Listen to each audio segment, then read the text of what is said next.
Em uma ação coordenada da Operação Piracema Georreferenciada 2025-26, a Polícia Militar Ambiental, em conjunto com as Polícias Civil e o 3º Pelotão do 2º Batalhão da Polícia Militar em Água Clara, desarticulou um esquema de pesca ilegal no Rio Verde.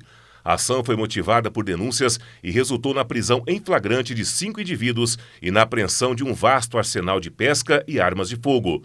A operação teve início com a captura de 4 homens com idades de 19, 29, 35 e 60 anos, na margem esquerda do rio, onde as equipes apreenderam 313 quilos de pescado irregular, incluindo 300 quilos de pintado com tamanhos fora do permitido e um exemplar de dourado, espécie cuja captura é proibida por lei. Além dos peixes, foram confiscados 2 veículos utilizados no transporte, uma embarcação, 2 motores de polpa, além de roupas de mergulho e arpões. A equipe também foi até uma propriedade rural, identificada como ponto de apoio aos pescadores. No local, o proprietário foi flagrado com espécies de pintado, curimbatá e piracanjuba, que possui captura estritamente proibida.